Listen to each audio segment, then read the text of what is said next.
We live in a world designed to keep our attention outward, on screens, notifications, in the never-ending feed of other people's stories. This outward focus is constant, and it has caused us to lose the most critical skill for a healthy life and relationships: the quiet, internal knowledge of ourselves. This loss is what science calls the dulling of interoception.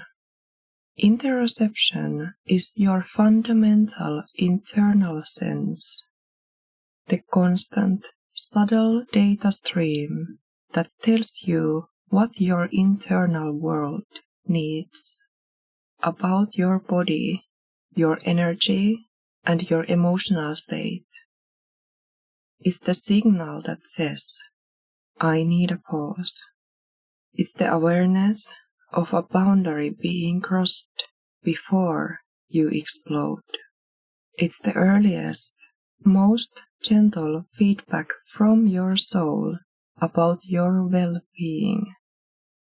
When we lose this subtle awareness, we aren't just tired or hungry. We become disconnected. We start living in a floaty, head-heavy state where our body and mind feel separate.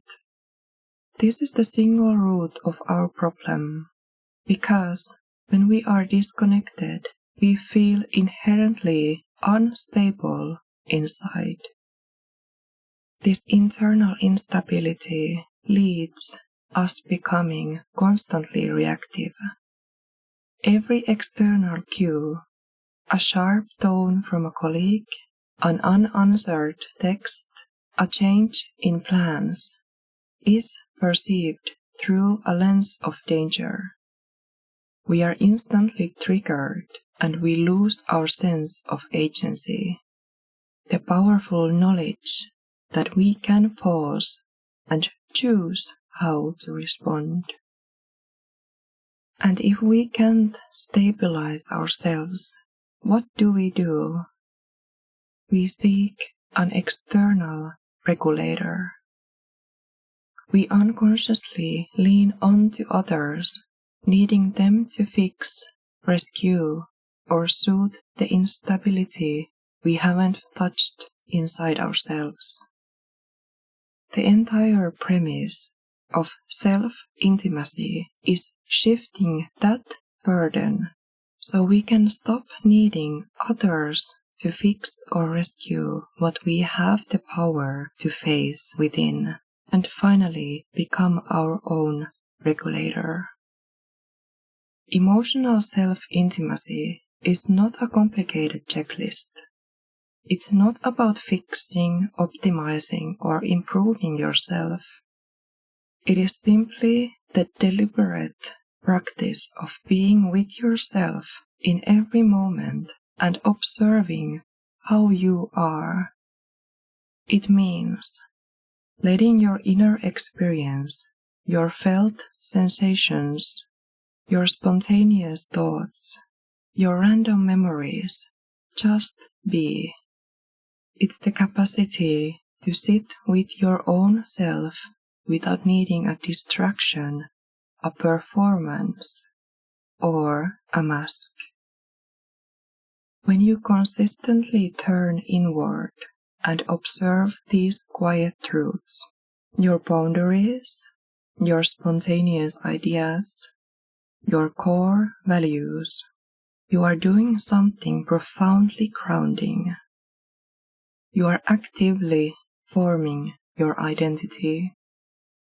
This inner process is where your solid sense of self is built. We often talk about the pain of losing yourself in the name of love, the shape-shifting, the shrinking, the performance done to avoid abandonment. This only happens when the self is not yet solidified, when your identity is vague or reliant on external validation. When you are grounded in your own truth, you enter a relationship not to merge, or become, but to meet. You retain your center even in closeness. This means your love is not based on becoming what the other person needs you to be, but on the joyful, unedited expression of who you already are. This sounds whole and complete, but the moment we truly turn our gaze inward to claim this solid self, what if we discover turbulence, chaos, or old pain? We must first acknowledge something crucial. It is not easy to sit with what hurts. These feelings, the fear, the shame, the old grief, are not minor discomforts. They are often echoes of real, significant pain. They feel turbulent because they were turbulent. To ask ourselves to simply be okay with them is often too much. This is why the approach must begin with compassion. You don't start by demanding that the pain disappear or asking yourself to be magically at peace. You start by gently acknowledging the struggle. It makes sense that this feels difficult. This is the first true act of self-intimacy, validating the difficulty of your own experience. When you meet your pain with softness, you immediately lower the internal defense mechanism that makes you want to run.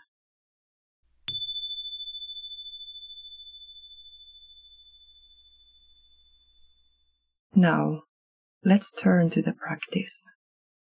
Imagine the moments you sit quietly, perhaps to meditate or simply to breathe. Frame this time not as clearing the mind, but as an immersive moment of noticing everything there is in you. This is the practice of allowing. Notice the memory that surfaces and the specific feeling it brings. A warm wave of nostalgia or a knot of shame. Notice the tension in your shoulders, the shallow rhythm of your breath. Gently cue your shoulders to lower. Let your next exhale be a full release of the good, the bad, and the boring. The question is, can you allow yourself to take it all in and not be shaken by it? This is not about being passive or emotionally detached. It is about accessing the profound strength to face the difficult moments and allow them to be part of your human experience without needing to panic or push them away. We allow them to be present precisely because we recognize how hard they are. When we resist what we feel, we create the very turbulence we fear. The resistance adds a second layer of struggle. But when we allow it, when we meet our discomfort with trust and ease, the energy of the struggle begins to dissipate. The grip of the difficulty loosens not because the feeling goes away, but because your state of being is in such a trust and ease that the feeling is no longer a threat. This is the radical acceptance of our humanness, pain included. Next episode, we are breaking free from the mirror's power, exploring how the need to be admired stops us from simply being alive. If this episode on self-intimacy and self-regulation brought up a memory, a quiet truth, or a commitment you are making to yourself today, take a moment and share in the comments below. Until next time.